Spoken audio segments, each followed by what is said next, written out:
Hello again, YouTube. Like I said, we're going to get right into the next review. For the next video, we have the Jordan CP3.V. It is his 5th model of the Jordan brand, Chris Paul. Here's a quick look at the entire shoe, the traction, the lateral side, the medial, the back, the front, and the top. Now I've been bending this one up because I've been trying to do this review for some while now, but I keep getting distractions. This is how the toe box normally looks because I haven't been bending this one up. You can see it's a lot smoother. It's not all, that one has those rough edges around the side. It's not always like that. This one just came straight off the foot, so that's how it looks. I really like these shoes. I wear these as my everyday basketball shoes. Sometimes I'll wear them as my casual shoes because they're fairly comfortable if you lace them like this, because they are a fairly tight running shoe. I would say I have a wide foot and they fit tight on me, so maybe that's just my wide foot. I believe they run fairly true to size because the length on them are perfect. The width is a little bit tight, but that's because I have a wide foot, so I believe these shoes have a perfect fit. The reason I do shoes like this shoe came out last year is because I don't ever buy, or generally I do some shoes. I don't buy shoes that just come out because you can get them. The shoe never becomes a worse shoe than it was, and I can just pick it up for 50, 60 less than it was when it first came out if I just wait a few months, which is what I did here. I got these as a practice shoe because I prefer low tops versus what we have as high tops, and I prefer to preserve our game shoes for actual games. Once I've broken them in, I leave them in the closet until it's time to play with them. But let's get into this review. Enough about what I do with the shoes. Here's the actual performance view as far as how I felt about them. And we're going to start from the bottom and work our way up. As you can see, it does have a gray herringbone pattern. Also, it has an icy, or it was icy, mine's a little bit dirty, but an icy translucent outsole in these sections, and they have a crystalline or broken glass pattern. The traction itself, I'm just going to go ahead and say it works very well. If you can see, the herringbone pattern is very fine. It has very small lines, so it's very aggressive. It's not big herringbone, it's really fine ones, so it has a very good court grip. The icy translucent sole or outsole works very well if your court is clean, and luckily we have good managers on our basketball team, and our courts are always clean, so dust is never a problem with these soles. I hear a lot about translucent soles don't perform well on dusty courts. Well, I never get to play on dusty courts, so I don't know how exactly they perform on dusty courts, which is a good thing.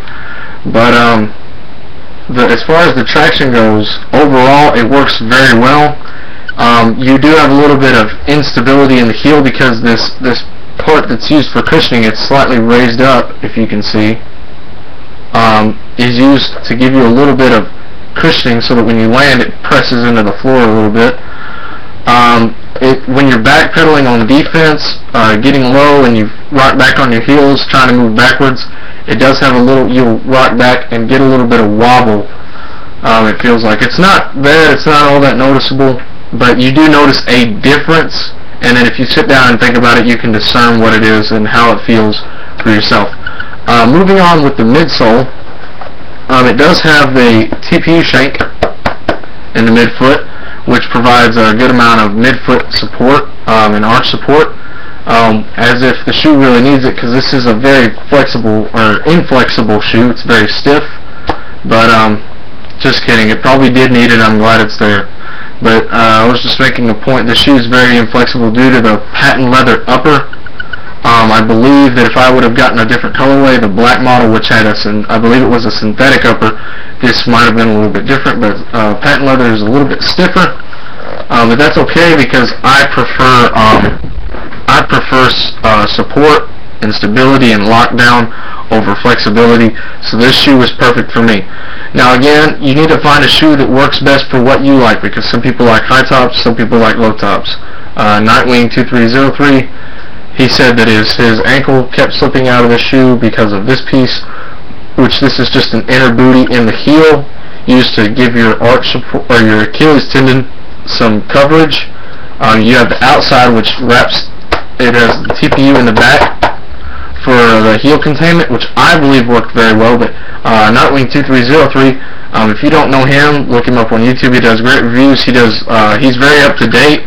He has the latest reviews, and they're very good and in depth.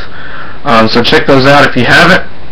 But he had some heel slippage right here, but I did not. So his foot might be shaped a little different. He might not have as outcoming of a heel as I do, and maybe that's why he had some heel slippage. So again, like I say, most of the time you need to go to a local shoe place like Foot Locker, Foot Action, Finish Line. Check the shoes out in person, see if it fits you. You like the shoe, and then buy them. If you find a better deal online, go and check them out in person, and just know that the better deal is online, and then go buy them. Find out what size fits you best, and then go buy them online. So it's never a good idea, or it's never a bad idea to go check shoes out in person before you buy them. But again, it's all about personality. Nightwing2303, watching his videos, you can tell that he really likes breathability and some flexibility in his toes, as well as he loves traction.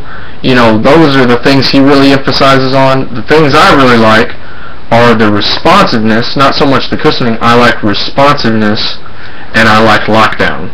And so then if you put two and two together, this shoe is great for me because it has that patent leather upper. It has a great fit, like I said earlier. It's a little tight on me, but my foot is wide, so this is a great fitting shoe. The patent leather provides a lot of extra support. It's tougher than synthetic. It doesn't bend as much. It doesn't give as much, so it doesn't allow as much bending around as a different material would. So this shoe is great. Another thing I really like about this shoe's support is it has a actual tongue, which doesn't seem to be present in a lot of Nike's shoes here lately. They've been using those paper thin with the cushion tongues like the Hyperfuses and the Hyperdunks, and I just really don't like it. I wish they would go back to maybe just a synthetic leather upper with some padding on the back. That would be great with me. But again, I don't work at Nike, so I'm sure they have a reason for doing what they do. But as far as the heel containment, I believe the heel containment is great.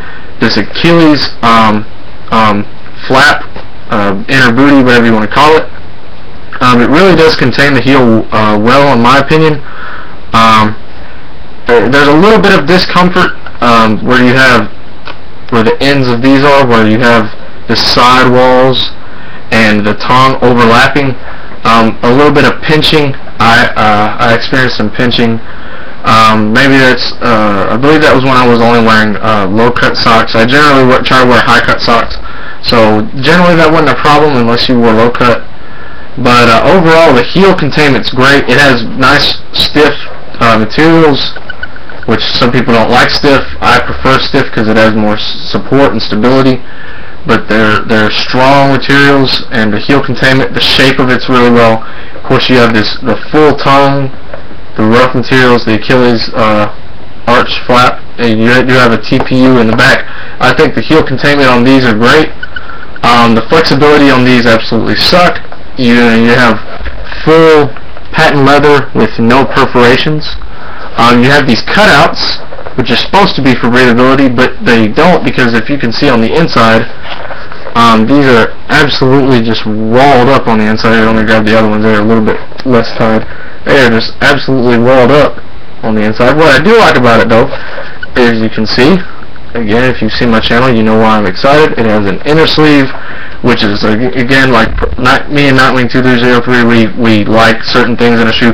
This is one of the things I like, the inner sleeve, because it provides plushness. The fit is generally better. It makes it fit like a sock, one-to-one. I just like the overall fit, and with fit comes support. And with support, you can be more powerful, you can be quicker, generally protect your ankles a little better. Just all these things can come from fit. So I really do like the inner sleeve. The insert in it is fairly comfortable. It's about that thick. It does feature the North Carolina Tar Heels blue, and I believe that's present in all the colorways. Don't quote me on that because I'm not entirely for sure of that. But again, it does have this I do like this mesh. I wish they would use this mesh. If you can hear it, it's not just a soft mesh. It's actually a thick, kind of squishy mesh. It's a padded mesh, and I really like it. It's not very breathable at all, but it's a great, soft, padded, flexible upper. And I believe that maybe an upper that has some hints of this going throughout the sides that don't need support, maybe the toe box where it doesn't need support, that would be a great idea for a future basketball shoe. The shoe does feature the technologies that it does have are fly wire. I don't think you can see it because my screen is kind of blaring these right now, but it does have fly wire coming from each of these eyelets in different directions down this shoe. The fly wire extends from right here back to, I believe the very last one streams about right there. So you do have a full coverage of fly wire, which gives you some really great support. Again, this shoe has a lot of lockdown at the sacrifice of flexibility. You don't get a lot of flexibility out of this, even though it does have these flex grooves. The flexibility is fairly absent in these shoes. The court feel on them are great because the Poduline setup is really weird. I prefer Zoom Steel because it's more responsive, but it's cushiony. It feels like it cushions your blow, but then it kind of like stays low and it doesn't really push back very hard. So when you do hit the floor and you're cutting and putting your foot down, it stays low to the ground, and it almost feels like instead of bouncing you back up, it hits down. It lets you cushion, and then you stay down. So you kind of got a really low to the floor court feel, which is very nice. It's probably better for guards, but I'm more of a guard / forward, so it's not so important for me. But again, this shoe is fine for me though because it has a lot of support and it's a low cut shoe. It's really nice for me. It doesn't have as much responsiveness, say bounciness, explosiveness that I would like from it, but it is fairly nice. Again, they have some of these windows cut out on the tongue like it has on the side, but they don't really do anything. The only real readability you're going to get is from the mesh tongue, and even then it's not all that much because the inside of the tongue has a full inner sleeve, which pretty much covers up any kind of ventilation you would get from that mesh. So again, the shoe is horrible on readability. Traction, it's great. Court feel, it's great. It does have about an average base. It doesn't really have a wide base. It doesn't really have outriggers. It is slightly wider than your foot, but not by much. It doesn't have outriggers, so support is fairly okay. It could be better. I haven't had any rolled ankles in it, so the actual on the court support isn't that great, but the ankle containment is really good, and the stability of the upper, the stiffness of the upper, and its inflexibility adds a lot of support, though it may not be as comfortable to some people as others. I prefer it, but some people probably would dislike this because of its stiffness. But overall, I believe it's a pretty good shoe, well worth the buy if you can find it, because it'll definitely be on clearance by now. It's a great buy, I think, for the price that it probably is. If you do have any more questions about it, you can always leave it in the comments below. But that's my complete review on the shoe. If I left out anything, just ask below and I'll get to it. Or if you would just like to say something about it, of course, leave that in the comments below. Also, again, check out Nightwing2303's channel. It's really nice. He also has a website, nightwing2303.com. Thank you for watching the review, and we're going to get right into the next one and finish it up for today. Alright, thanks guys.